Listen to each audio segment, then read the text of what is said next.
Hi, I'm Paul J. Welcome to theAnalysis.news. Please don't forget the donate button and the subscribe button and the share button and all of those buttons. And I'll be back in a second with our guest, Ali Abunimah.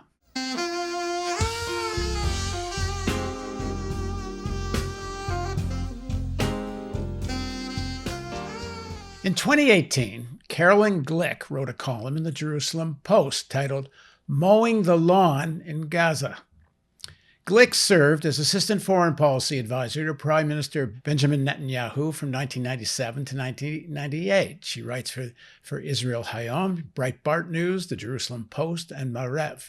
She's the Adjunct Senior Fellow for Middle Eastern Affairs at the Washington, D.C.-based Center for Security Policy and directs the Israeli Security Project at David Horowitz Freedom Center.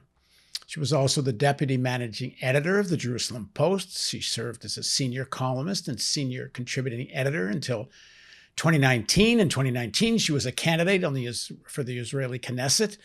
In its Israeli Independence Day supplement in 2003, the newspaper Marev named Glick, quote, the most prominent woman in Israel.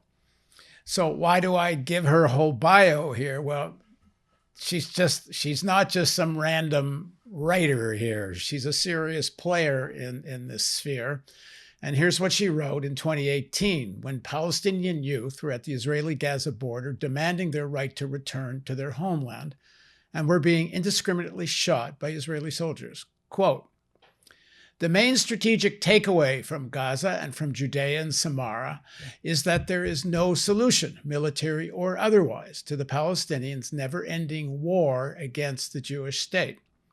All Israel can do is secure its control over what it already controls by, among other things, applying its law to Area C and use military force to limit Palestinians' ability to attack its civilians and its territory.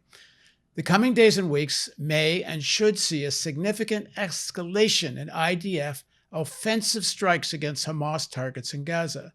But no matter how successful they may or may not be, they shouldn't be seen as anything more than a military version of mowing the lawn. Let me repeat that. The military version of mowing the lawn. And just as grass grows back, so Hamas will rebuild its strength. Israel's challenge is not to uproot the grass, but to maintain its credibility to keep it as short as possible. Who knows, maybe one day the Palestinians will get tired of fighting and there will be peace, end quote. Now, Glick is far from the only one in Israel making this argument. Professor Ephraim Inbar on July 20th, 2014, 4 years earlier, wrote an article titled Mowing the Grass in Gaza. Ephraim is director of Begin Sadat's Center for Strategic Studies and is a professor of political studies at Bar Ilan University.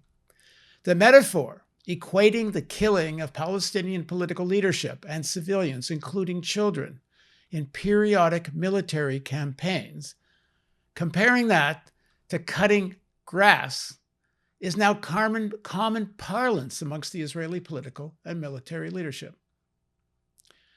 We will hit them with strikes they've never dreamed of, Netanyahu said as he announced the assassination of senior Hamas commanders earlier on Wednesday.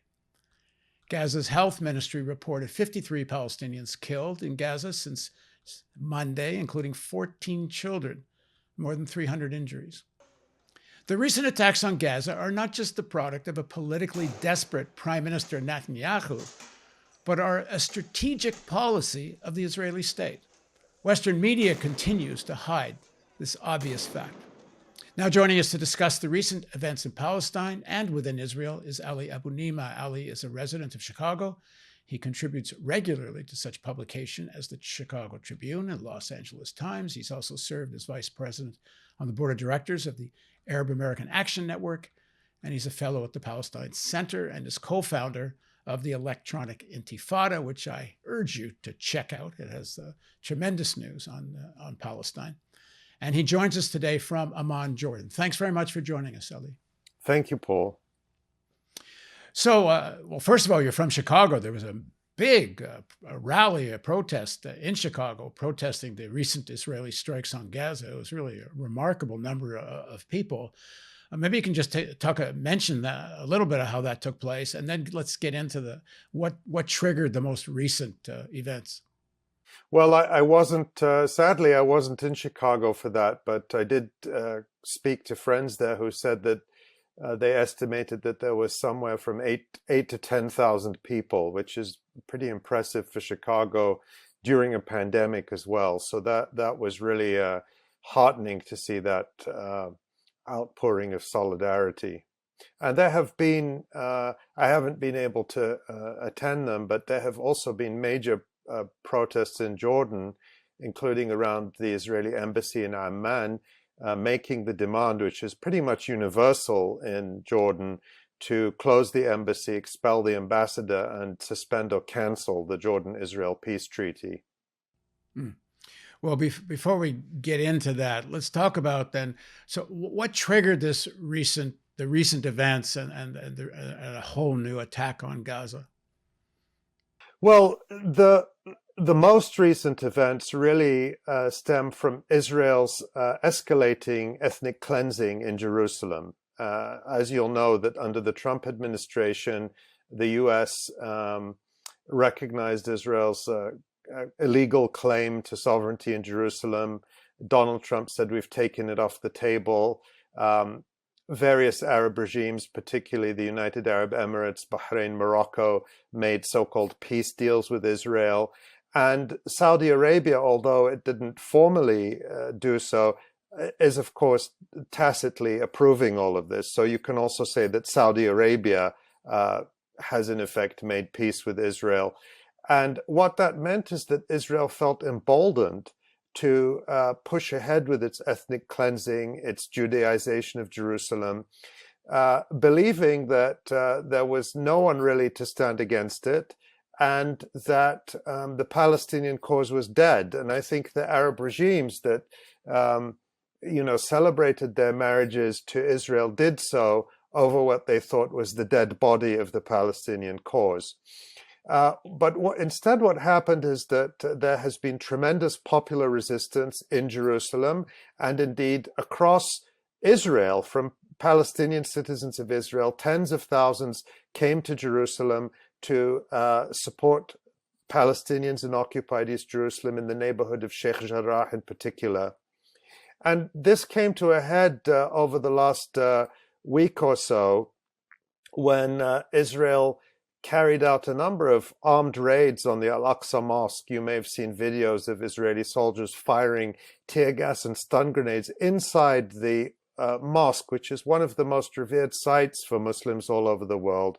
A scene which I think would have generated outrage from the West if it had been in a synagogue or a church instead of in the Al-Aqsa mosque. I think this kind of entrenched Islamophobia means that, if Muslims are being attacked in their holy places, people are fine with it. A lot of people are fine with it, sadly. And on Monday, the 10th of May, was what Israel calls Jerusalem Day.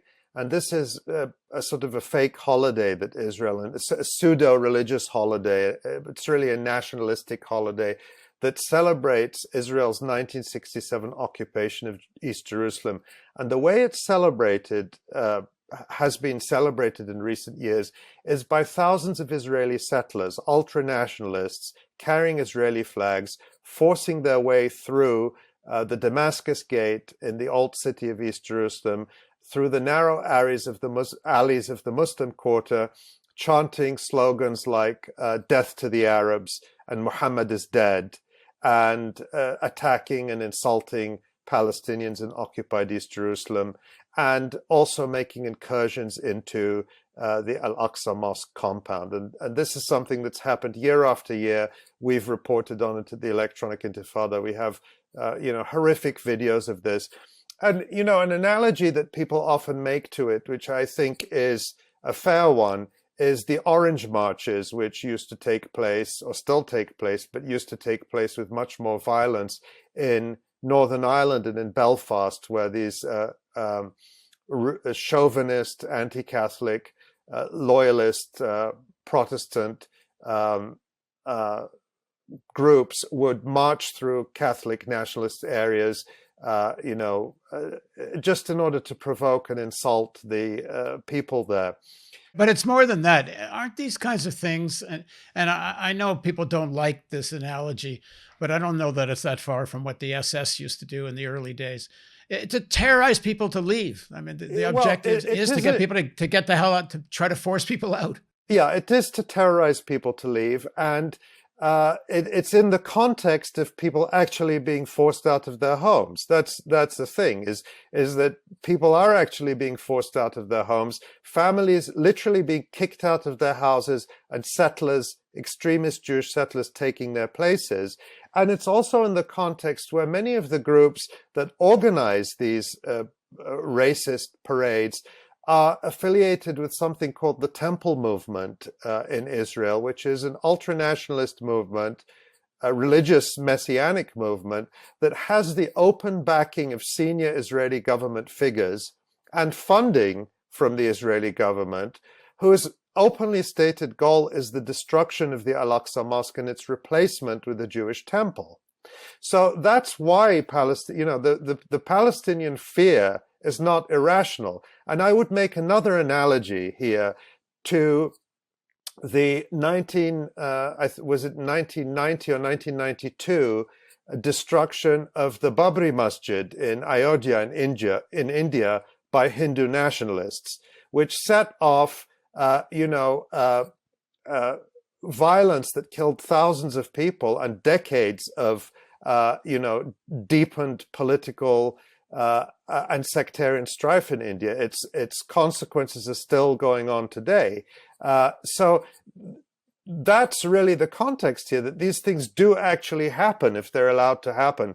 It may seem inconceivable that the Al-Aqsa Mosque would be destroyed, but these people would do it if they got the chance. And that's why Palestinians feel it's so important to defend the Al-Aqsa Mosque against the settlers and against the Israeli state. So what happened on this Monday morning is that before dawn, and remember this is also in the context of Ramadan, before dawn, thousands of Palestinians, tens of thousands actually, had come to the Al-Aqsa Mosque to protect it just by being there, just by their presence. And they had actually, because it had been attacked in the previous days, very violently attacked, they had barricaded doors, they had even collected rocks to use defensively. I mean, we're talking about rocks against heavily armed soldiers.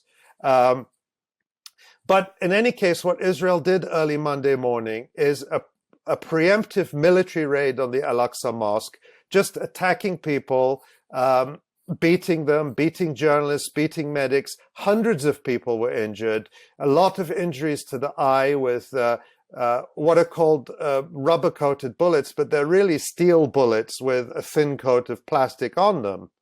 And the goal was to break the popular resistance in Jerusalem so that the settler march could go through the old city and Israel could show who's boss. But it failed to do that. And Israel was forced into a humiliating retreat where it had to actually cancel the settler march, which was a real humiliation for Israel. And then what happened is that Hamas and the other resistance factions in Gaza issued Israel an ultimatum, and they said, you have 1 hour to withdraw your military forces from the Al-Aqsa Mosque and from the Sheikh Jarrah neighborhood, and to release all the prisoners, or we will retaliate. And of course, Israel didn't do that. And so Hamas and the other groups launched rockets at Israel. Those rockets were a show of force. They were a show of solidarity. They did not kill anyone. Israel then chose to escalate further by launching the bombing campaign in Gaza, which, as we speak, is ongoing. Now, what I want to say about this that's important is I think the miscalculation Israel made is that they thought that they had fragmented the Palestinian people so much. You know, Hamas and 2 million Palestinians are caged over there in Gaza. The Palestinians in the West Bank are in little Bantustans. The Palestinians in Jerusalem are isolated from the rest of the West Bank. And then the Palestinian citizens of Israel are up in their own cities and they can't do anything. So Israel miscalculated. They did not think that Hamas and the other resistance groups would dare to open a front with Israel over Jerusalem. And what in fact happened was what we see now as we speak is that Palestinians throughout historic Palestine are in common resistance to Israel, the settler colonial occupying state. So they're fighting from Gaza. People are resisting in the West Bank. They're resisting in Jerusalem. And for the first time in decades, there is a broad uprising among Palestinian citizens of Israel. And what we've also seen is Israel unleashing gangs of settlers. Gangs of settlers have actually been coming in from the West Bank settlements and engaging in what really can only be called pogroms against Palestinian citizens of Israel. And, you know, some of the videos I've seen are horrifying. And I had this reaction, but I also saw some Israelis and some Jewish commentators making the comparison to Kristallnacht, where you see gangs of Jewish extremists smashing Arab-owned businesses, lynching Palestinian citizens of Israel in the street. One lynching was actually broadcast live on Israeli television, where an Israeli mob pulled a guy out of his car in Lod and in Lidda, they call it Lod in Israel, and beat him almost to death. And those gangs have been unleashed all over Israel. So that's the situation we have now. We have one really of open confrontation between the apartheid state, the settler colonial state, the occupation state on the one hand, and the indigenous people on the other hand, really throughout every part of the territory. Now, I said in my introduction, this quote unquote mowing the lawn is a state policy of Israel's against Gaza. Periodically, Israel finds reasons to do this. But what's going on inside Israel is different as you're describing it. How much does it have to do with the domestic politics at this moment? Netanyahu is in trouble. There seemed to be some rising strength for, at least in Israeli terms, a little more of a centrist party. How much of this is being instigated? Also, I should add to that, there seemed to be the possibility of some actual cooperation between the more centrist and some of the Arab parties. This timing seems awfully suspect. I don't think I agree with that analysis. I'll tell you why. Yeah, well, but it sort of contains a set of premises which I think are important to discuss and put forward. So, but I would challenge them in a certain way because there really is no center in Israel. There's no left. I mean, there's like a vestigial left of a couple dozen people, maybe, but there is no center. When it comes to the mowing the lawn policy, which really means massacring men, women, and children in order to teach them a lesson, there is total support across the Israeli political spectrum. The defense minister, who is directing these massacres in Gaza now, including the wholesale destruction of high-rise apartment buildings, which serves no purpose except to punish the dozens of families who live in them by destroying their homes, is Benny Gantz, who is the head of the so-called centrist blue and white coalition, who is supposed to be the alternative to Netanyahu. There is no difference. Absolutely none. And so the idea that the Arab parties were going to play kingmaker in the outcome of, whatever umpteenth Israeli election there's been was always a mirage, because it became clear very quickly that there was no coalition of Zionist Jewish parties that would accept support from Arab parties as the way into government. So, there is not going to be an Israeli coalition formed, and there was never going to be one that relied on Arab support, and that's certainly not going to happen now either. And what is happening across the country is really the accumulation of decades of oppression and deprivation. The Palestinian citizens of Israel are, relatively speaking, better off than Palestinians in Gaza or the West Bank, but it's relative. Compared to Israeli Jewish citizens, the 1.5 million Palestinian citizens of Israel, you could compare their situation to indigenous people in Canada or African Americans when you look at the bottom line: mortality, poverty, income, discrimination. The gap between Israeli Jews and Palestinian citizens of Israel is as vast as the gap between white Canadians and indigenous people in Canada.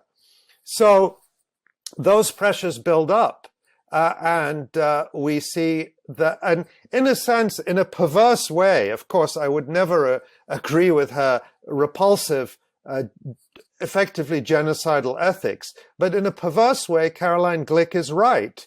There is no solution, quote unquote solution, in which Palestinians accept permanent subjugation and domination by an apartheid regime. So they will always resist. So there are two approaches, really. Ultimately, the bottom line is there is the Carolyn Glick approach, where every time they rise up, every time they resist, we kill enough of them to, quieten them down for a while, which is what she's proposing.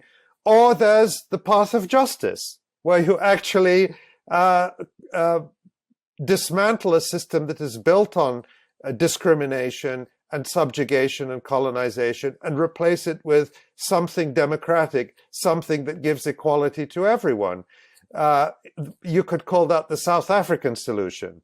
Of course, Carolyn Glick and most Israelis at this point would consider that anathema. They like being in power. They like being the rulers of the land. But Palestinians will never accept it. So they will resist. And what we've seen is, Benny Gantz did really a terrifying video, issued a terrifying video, supposedly a message to the people of Gaza, where he said Gaza will burn. I mean, that video is, I think, direct evidence of premeditated war crimes and should be entered directly as evidence to the International Criminal Court, which is undoubtedly investigating Gantz as part of its investigation into war crimes in the occupied West Bank and Gaza Strip. He did it before. He said in his video, he said, what I did to you. He said, the last time we met during Eid al-Fitr, I was the chief of staff of the Israeli army, and you saw the destruction we did to Gaza. And he said, the destruction of 2021 will be worse if you don't basically stop resisting us. So what you see is every time Israel conducts one of these massacres, they say, we won a victory. Well, look at the situation now. 7 years later, Hamas has longer range rockets, more effective missiles. Israeli analysts are saying that Israel was strategically surprised by the effectiveness of Hamas's military capabilities, including the capability to evade the Iron Dome missile defense system, the range that they have rockets that can easily reach Tel Aviv, that within the past few days, they've had to shut down Ben Gurion Airport twice. And as I speak, they've had to shut down all incoming flights. All the major US airlines have shut down flights to Tel Aviv. So Hamas and the other resistance factions are not able to match the destructive power of Israel by any means, which is a nuclear power, armed, of course, with $4 billion a year of weapons from the United States. But they are able to impose a significant cost on Israel that Israel cannot withstand for a long period of time. And so that's the result. So no matter how much Israel, quote unquote, mows the lawn by murdering men, women, and children, any people in this situation, I don't think Palestinians are special in this regard, any people will use the means they have to resist and to defend their existence and defend their lives on their land. Now, you said that the Arab population within Israel is rising up in a way they haven't for decades. Why now? And also, is it organized? Is it sustainable? Those are good questions. You know, you can never know exactly what the spark will be that will set something off. But the fact is that in recent years, the most recent major uprising, let's say, was in the year 2000, which coincided with the Second Intifada in the West Bank and Gaza Strip. And the Israeli police at that time reacted to Palestinian citizens of Israel exactly the same way they react to Palestinians everywhere else, with live fire. You know, Jews in Israel demonstrate all the time. Settlers demonstrate. They throw stones at police. They call the police Nazis. They use violence. And the Israeli police never opened fire with live fire on Jewish demonstrators. That's you know, part of the colonial and apartheid setup. They shot dead Israeli citizens of Israel. In the 20 years since the 2000 uprising, the gap between Palestinian citizens of Israel hasn't narrowed. The rhetoric of the Israeli political system has become more extreme, more ultranationalist, more exclusive. Remember, in 2018, Israel passed the so-called nation-state law, which defines Israel, you know, sort of reaffirms, it's not like this was new, but reaffirms that Israel is a Jewish state where only the Jewish people constitute a nation. It removed the official status of the Arabic language, and endorsed as sort of a national value settlement throughout the land, so-called land of Israel. And that includes, by the way, not just the West Bank and Jerusalem, but also the Galilee, the areas where Palestinian citizens of Israel are concentrated and where Israel's land policies have made it almost impossible for Palestinian towns and villages and cities to grow. So that, you know, you have an increasing population, people have nowhere to live. Jobs are scarce. There is a growing problem of violence and disorder, which is linked to poverty and lack of opportunity and discrimination, the kinds of things you see in societies around the world, where if you subject people to enough deprivation, you know, there's social breakdown.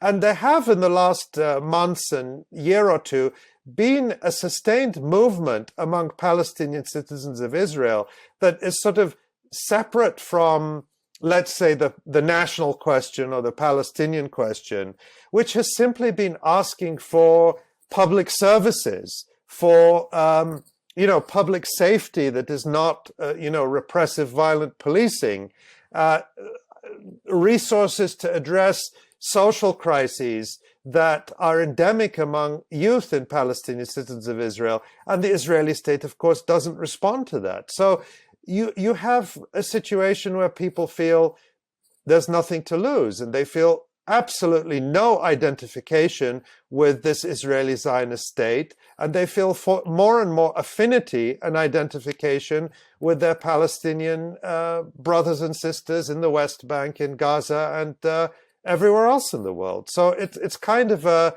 entirely predictable development, and you have to wonder how the rulers in this situation don't see it coming, or aren't capable of perceiving how this actually works against their interests.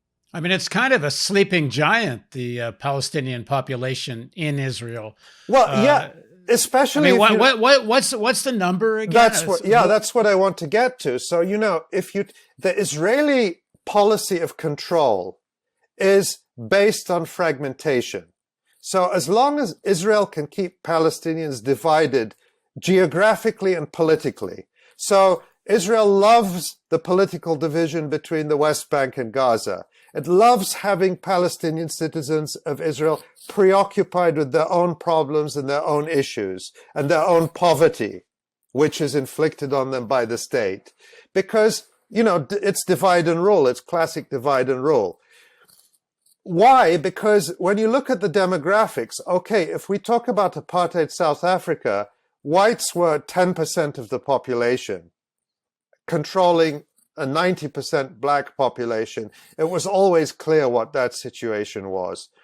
Israel is 50-50. Israel-Palestine is 50-50.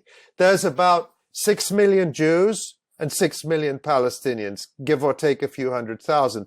They're basically 50-50, and that's if we're being generous to Israel, because by most credible estimates, the Palestinians are now a narrow majority. There may be 52%. But you're including West Bank and Gaza in those numbers. Yes. All the Palestinians live it because Israel rules everything. It rules Israel, the West Bank, and Gaza. So if you take the entire population under Israeli rule, the majority are Palestinian now. So if that Palestinian majority becomes politically unified, begins to perceive its fate as tied together, as we start to see happening in this current situation, then I think the situation can rapidly become ungovernable for Israel in the way that apartheid became ungovernable for the white regime. And it's a situation Israel has brought on itself. If they wanted to be smart apartheid rulers, they would have done everything possible to buy off the Palestinian citizens of Israel by showering them with funding and infrastructure and good schools and good hospitals and good services, so that they would maybe feel like, or enough of them would feel like, oh, we've got something to lose. Maybe we're going to stay out of this. I mean, I don't know that would work, but I'm saying if you're an apartheid ruler, that's what the rational, quote unquote, rational way to do it would be. But what Israel has done, and this I think is related to the internal politics, is within the Israeli Zionist Jewish political system, there are no rewards for that. The rewards are for being more ultranationalist, more racist, more anti-Arab, who can brag about killing the most Palestinians, who can brag about depriving Palestinian citizens of Israel of funding more. And we saw that in the election, I can't remember if it was the first or second or third of the 5 Israeli elections that there have been in the past 2 years. But in one of them, Benny Gantz ran a campaign. His campaign ads, and these are still online, people can see them, was bragging to the Israeli Jewish public that in 2014, when he was chief of staff, he sent Gaza back to the Stone Ages. That was his campaign pitch to the Israeli public. So, and he was supposedly the centrist alternative to Netanyahu. Wasn't Lieberman a few years ago, probably still, and I think it probably reflects a significant body of opinion in the elites, openly talking about carving out sections of what's now Israel and forcing that Arab population into the West Bank. And maybe that's why they don't want to follow what you're saying is a more rational course. They still dream of more ethnic cleansing within Israel. All the time. Bezalel Smotrich, who is a prominent member of parliament, and he said the other day, he tweeted that the army should flatten Gaza. He's published a plan for the transfer of Palestinians. Transfer is a polite word for ethnic cleansing or expulsion. That Daniel Blattman, a prominent Holocaust scholar in Israel, has said is reminiscent of the politics of the Gestapo, which brings back to your earlier observation, and he's called it potentially genocidal. Moshe Feiglin, a member of the Likud party, of Netanyahu's Likud party, in 2014, and he was deputy speaker of the Knesset, he published a plan, and he used these words: to concentrate and exterminate Palestinians in Gaza. Not my words, Moshe Feiglin's words. So you find, you can find as many statements as you like from senior politicians in Israel that are like that. So again, that really explains the reward system in Israel is that the more extreme, the more racist, the more anti-Arab you are, the more violent you are, the more you are rewarded by this radicalized settler colonial population that is in a state of mass psychosis. When I was in the West Bank, this must be more than 15 years ago or so, Palestinian activists I was talking to, some of which were putting forward that the demand should be that one person, one vote, that if you're under Israeli control, then you have the right to vote. And as you say now, it's 52%. So there's no doubt Israel would hate such a proposition. But in terms of international public opinion, it would be a very clear demand. It's like a South African style demand. Where is that debate at within Palestinians? I think things are moving in that direction. I think that the so-called two-state solution is a dead letter. I mean, yesterday, Mahmoud Abbas gave a speech from Ramallah in the context of the bombardment of Gaza and the Palestinian resistance, which was just a total irrelevance. It was a total irrelevance. And the responses I saw on social media from Palestinians were just utter contempt for him if they paid any attention. There is no more constituency for the so-called two-state solution and the project of a Palestinian state in the West Bank and Gaza Strip. Things are not necessarily being articulated in the form of, oh, well, we want a one-state solution and everyone has equal rights. There are people who talk about that. I talk about that. But people are in a basic anti-colonial struggle. They're in a struggle for survival. And that's where people's minds are. They see Israel as a colonial state that is bent on their extermination, and they see themselves in a battle for survival. I do believe still that the vast majority of Palestinians are and have always been willing to find an accommodation in which their rights are not compromised. In other words, Palestinians don't see the fulfillment of all their rights as dependent on expelling Israelis. That's nonsense. The idea that Palestinians want to throw Jews into the sea was always a racist myth from Israel and its supporters, any more than indigenous people in Canada are calling for all European Canadians to leave the country, or black South Africans are calling for all whites to leave the country. They haven't called for that, but they do struggle and continue to struggle for the fulfillment of all their rights, the recognition of the wrongs that have been done to them, and full restitution for those wrongs. And that's absolutely something that I think would be where Palestinians would go if we can get to the point of that discussion.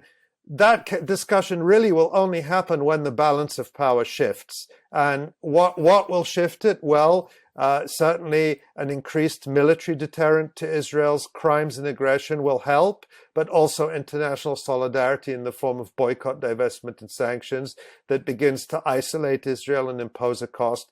And I do think that is starting to shift more and more. With each Israeli spasm of violence in Gaza, you see a decisive shift in international opinion.